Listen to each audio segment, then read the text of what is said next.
संस्कार। बेटा अब खुद कमाने वाला हो गया था, इसलिए बात बात पर अपनी माँ से झगड़ पड़ता था। ये वही माँ थी जो बेटे के लिए पति से भी लड़ जाती थी, मगर अब फाइनेंशियली इंडिपेंडेंट बेटा पिता के कई बार समझाने पर भी इग्नोर कर देता और कहता, यही तो उम्र है शौक की, खाने पहनने की। जब आपकी तरह मुंह में दांत और पेट में आंत नहीं रहेंगी तो क्या करूँगा। बहू खुशबू भी भरे पूरे परिवार से आई थी, इसलिए बेटे की गृहस्थी की खुशबू में रम गई थी। बेटे की नौकरी अच्छी थी तो फ्रेंड सर्कल उसी हिसाब से मॉडर्न थी। बहू को अक्सर वह पुराने स्टाइल के कपड़े छोड़कर मॉडर्न बनने को कहता, मगर बहू मना कर देती। वो कहता, कमाल करती हो तुम, आजकल सारा जमाना ऐसा करता है, मैं क्या कुछ नया कर रहा हूँ। तुम्हारे सुख के लिए सब कर रहा हूँ और तुम हो कि उन्हीं पुराने विचारों में अटकी हो। क्वालिटी लाइफ क्या होती है तुम्हें मालूम ही नहीं। और बहू कहती, क्वालिटी लाइफ क्या होती है ये मुझे जानना भी नहीं है, क्योंकि लाइफ की क्वालिटी क्या है मैं इस बात में विश्वास रखती हूँ। आज अचानक पापा आईसीयू में एडमिट हुए थे। हार्ट अटैक आया था। डॉक्टर ने पर्चा पकड़ाया, 3 लाख रुपए और जमा करने थे। 1.5 लाख का बिल तो पहले ही भर दिया था, मगर अब ये 3 लाख भारी लग रहे थे।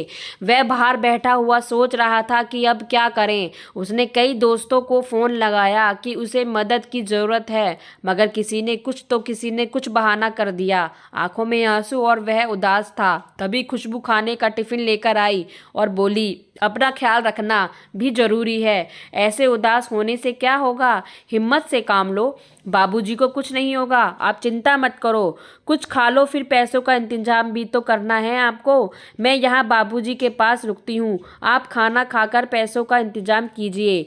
पति की आंखों से टप टप आंसू झरने लगे।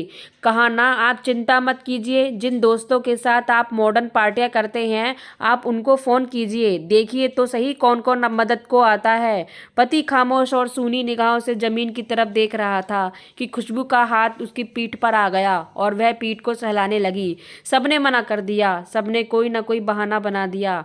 खुशबू, आज पता चला कि ऐसी दोस्ती तब तक की है जब तक जेब में पैसा है। किसी ने भी हाँ नहीं कहा, जबकि उनको पार्टियों मैंने लाखों उड़ा दिए इसी दिन के लिए बचाने को तो माँ बाप कहते हैं।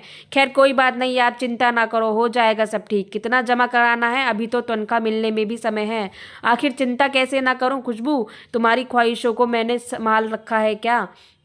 मतलब तुम जो नई नई तरह के कपड़ों और दूसरी चीज़ों के लिए मुझे पैसे देते थे वो सब मैंने संभाल रखे हैं। माँ जी ने फ़ोन पर बताया था 3 लाख जमा करने हैं। मेरे पास 2 लाख थे, बाकी मैंने अपने भैया से मंगवा लिए हैं।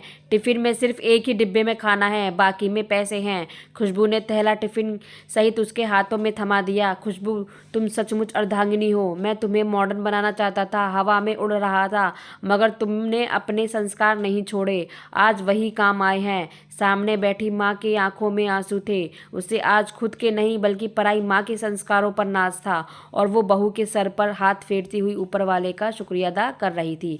तो फ्रेंड्स, कहानी को लाइक व शेयर जरूर कीजिएगा और चैनल पर नए हैं तो सब्सक्राइब कीजिएगा। कहानी सुनने के लिए धन्यवाद।